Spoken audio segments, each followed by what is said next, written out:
নমস্কাৰ জনাইছোঁ। আজি আকৌ ৰাতি আহিছোঁ। ৰাতি অহা মূল উদ্দেশ্য গম পাইছে যে কিবা এটা গ্ৰহণ লাগিছে। হয়, আজি এতিয়া বিশ্বনাথ কৃষি মহাবিদ্যালয় আমি গেষ্ট হাউচত আছোঁ। মোৰ লগত শ্ৰদ্ধাৰ ডক্টৰ ৰত্নকৰ গোস্বামী ছাৰ আছে, আমাৰ ইয়াৰে জ্যেষ্ঠ বিজ্ঞানী হয়। গতিকে আমি এই যে বিজ্ঞান মনস্কতাৰ নামত অসম বিজ্ঞান সমিতি হওক, ইলোৰা বিজ্ঞান মঞ্চ হওক, যিয়ে হওক, গতিকে আমি এটা ৰাইজৰ মাজত, সমাজৰ মাজত, নতুন প্ৰজন্মৰ মাজত বিজ্ঞান মানসিকতা গঢ়াৰ ক্ষেত্ৰত আমি লাগি আছোঁ। 8:42-43 মান হৈছে। 8:45 পৰা সূৰ্যগ্ৰহণ চন্দ্ৰগ্ৰহণ লাগিব। গতিকে সকলোৱে চাগে খাই আজৰি হৈছে, বা নতুবা বহুতে কেতিয়া 12টা বজাৰ পিছত বনাই খাব লাগিব। কাৰণ এইকণ সময়তো পানী টেংকিত থকা পানীখিনিও পেলাব লাগিব। আপুনি গা ধুব নোৱাৰিব সেইকাৰণে, গতিকে পানীখিনিও পেলাই দিয়ক আপোনালোকৰ কাৰণে, এইখিনিও চোৱা লাগি যাব, গ্ৰহণ লাগি যাব। আৰু খাদ্যত থকা আটাইতকৈ ডাঙৰ লজ্জাজনক কথাটো হৈছে, যোনে কেমেৰা কৰিছে তেওঁ মাজুলী মানুহ, আমি চাৰিআলিত আছোঁ। জয়ন্ত মাধৱ কলিতা ডাঙৰীয়া আহিছে। কেমেৰা এই পোহৰটো আহিছে নেকি? নাই, ঠিক আছে। জয়ন্ত মাধৱ কলিতা আমি পাব, আমি যাম অলপ পিছত। আমি গোটেই ল'ৰা ছোৱালীক সুধিম যে তেওঁলোকে বিশ্বাস কৰে নকৰে। তাৰমানে সদগুৰু ডাঙৰীয়াই কি কৈছে, তেখেতৰ কিছুমান কথা আমি শুনি ভাল পাওঁ, তেওঁৰ ভইচটো বা লেকচাৰখিনি যুৱ প্ৰজন্মক ভাল পাওঁ। কিন্তু তেওঁ কি ক'লে যে চাওক ছাৰ, আমাৰ যে চন্দ্ৰৰ যিকেইটা কলা আছে, চন্দ্ৰকলা, তোমালোকক শুনি চন্দ্ৰকলা, যে এই যে কাচি দিন ওলাব, লাহে লাহে লাহে ওলাই গৈ পূৰ্ণিমা হ'ব, অমাৱস্যা হ'ব, এইটো 28 দিন বা 30 দিন লাগে, হয় নাই? চান্দ্ৰ মাহ বুলি কয়। সেই চান্দ্ৰ মাহটো তেওঁ যুক্তি দিলে যে 8:45 বা 12টা বা 11:30 যে শেষ হৈ যাব 2-3 ঘণ্টাত। তেওঁ ক'লে যে তাৰমানে কি হ'ল, এমাহ সম্পূৰ্ণ হৈ যাব 2-3 ঘণ্টা। যাৰ কাৰণে যদি খাদ্যখিনি আপুনি খাই দিয়ে, আপোনাৰ পেটৰ ভিতৰত মানে পচা খাদ্য হ'ব, ৰ ফুড বুলি কৈছে তেওঁ। আৰু তেওঁ এনেকুৱাকৈ ৰুদ্ৰাক্ষ লৈ পেলাই প্ৰমাণ কৰি দেখাইছে যে এণ্টি ক্লকৱাইজ ষ্টমাকটো ঘূৰিব 2 ঘণ্টা 3 ঘণ্টাত, আকৌ ক্লকৱাইজ ঘূৰিব। অদ্ভুত ধৰণৰ ভিডিঅ' এটা তেওঁ দিছে। আৰু চবকে কৈছে খাব নালাগে। মহিলা, গৰ্ভৱতী মহিলাই খালেতো সেই ল'ৰা ছোৱালী জন্ম নহ'ব বুলিও তেওঁ প্ৰমাণ নিচিনা কৰি তেওঁলোকে এনেকুৱা এক্সপেৰিমেণ্ট কৰি দিছে। আমি বিজ্ঞানৰ মানুহকেইটাই আচৰিত হৈ গৈছোঁ। আৰু আপোনালোকে চাব ভিডিঅ'টো, চাগে বহুতে চাইছে ভিউৱাৰ্ছ, আমাৰ ভিডিঅ' নাচালে আপোনালোকে সেয়া ভিডিঅ' বেছিকৈ চায়। কিন্তু অলপ ফাঁকি একো নহয়, কাৰণ গৰ্ভৱতী মহিলা বাইদেউ ছাৰে জানে, কেমেৰামেন আমাৰ কৰি আছে জয়ন্ত মাধৱ কলিতা ডাঙৰীয়াই জানে, আগৰ যিটো চন্দ্ৰগ্ৰহণ হৈছিলে সেই চন্দ্ৰগ্ৰহণত মোৰ পৰিবাৰে ৰুটি আমলেট খাইছিলে। আপোনালোকে লাইভ দেখিছিলে। মোৰ ছোৱালীও, তেওঁ 8মহীয়া গৰ্ভৱতী আছিলে। তেওঁ বাহিৰত গৈ পেলাই খোৱাৰ অৱস্থাত, এতিয়া বৰ্তমান মোৰ 2 বছৰীয়া ল'ৰাটো আছে, ধুনীয়াকৈ খেলা ধূলা কৰি আছে। ছোৱালী 3 বছৰ হৈছে, কি কয় 3য় শ্ৰেণী পাইছে। এতিয়া চাওক, আমাৰ 8:45 হ'লে ৰেকৰ্ডিং কৰি থাকোঁতে আহক মই দেখাইছোঁ। আমি গেষ্ট হাউচত, বিশ্বনাথ গেষ্ট হাউচত এয়া আমাৰ হেৰিয়ে বনাই আছে। কি বনাইছে আপুনি? লোকেল মুৰ্গী বনাই আছে। আমি দেখাই দিয়ক ৰাইজক, বিশ্বাস নকৰে, লাইভ হৈ দেখাই দিয়ক।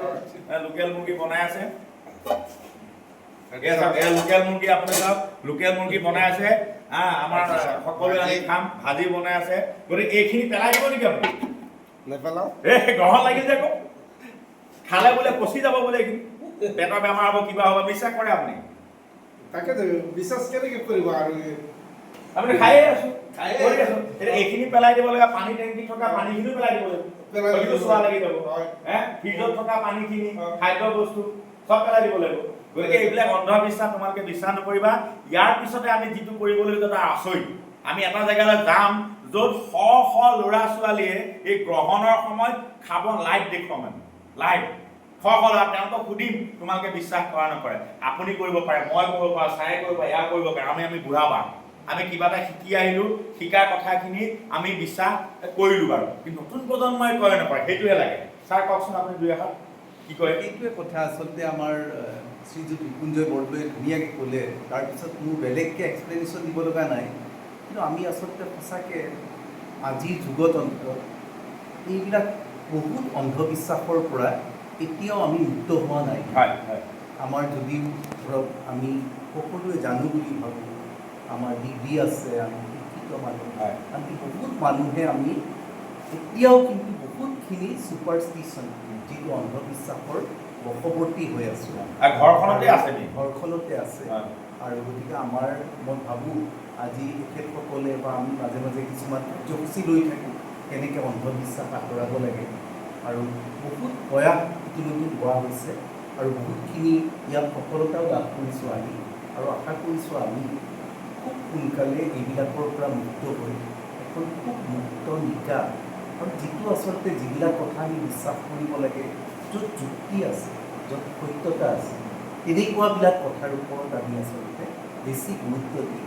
বিশেষকৈ আমাৰ নতুন প্ৰজন্মখিনিক আচলতে এইখিনি শিকাব লাগে। গতিকে মই ইতিমধ্যে গম পাইছোঁ তেখেতসকল আজি আহিছে, আমাৰ মাজুলীৰ পৰা আহিছে, এখন বিজ্ঞান মেলা চলি আছে, প্ৰান্তীয় বিজ্ঞান মেলা। প্ৰান্তীয় বিজ্ঞান মেলা আমাৰ ওচৰৰে শংকৰদেৱ শিশু বিজ্ঞান মানে বিজ্ঞান নিকেতন, আৰু আশা কৰিছোঁ আমি এই বিজ্ঞান মেলাবিলাকৰ জৰিয়তেও আমি এতিয়া তেখেতসকল তালৈকে যাব গৈ তাতো এটা প্ৰগ্ৰেম কৰিব যে আমাৰ একদম কণ কণ ল'ৰা ছোৱালী বা যিখিনিয়ে বিজ্ঞানৰ প্ৰজেক্ট আনিছে বিভিন্ন, তেখেতসকলে কি ফিল কৰে, কি অনুভৱ কি হয়, হয়তো তেখেতসকলে ইতিমধ্যে ভাত খাব আৰম্ভ কৰিব। গতিকে মই আশা কৰিছোঁ তেখেতসকল সোনকালে যোৱাই ভাল হ'ব আপোনালোক, আৰু গতিকে আমি চাওঁচোন তেখেতসকলৰ পৰা কথাখিনি শুনো। আৰু এতিয়া যোনে ধন্যবাদ জনাইছোঁ ছাৰলৈ, আৰু যোনে এতিয়া চাই আছে ভিডিঅ'ত, মই এতিয়া দিয়ে দিম আপোনালোকক, চাই আছে, তেওঁলোকে একো কৰিব নালাগে। তেওঁলোকে খাই থকা অৱস্থাত লাইভ সৰু সৰু ভিডিঅ' ক্লিপিং ফেচবুক, টুইটাৰ, ইনষ্টাগ্ৰামত দি দিয়ক, ফটো মাৰি দি দিয়ক। অন্ধবিশ্বাস তেনেকেই নাইকিয়া হ'ব। আমি ছাৰে ক'লে ডিগ্ৰী নালাগে, আমি বিশ্বাস কৰা নকৰাটোৰ ওপৰত নিৰ্ভৰ কৰি আপোনালোকে দি দিয়ক।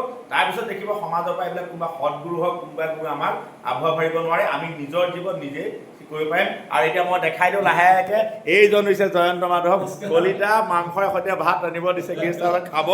গতিকে ব'লক আমি যাওঁ, তাত গৈ লৈ চাই লওঁ।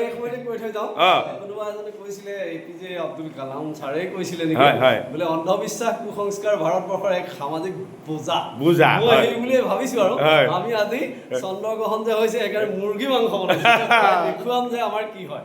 ঠিক আছে, ব'লক আমি তালৈ যাওঁ।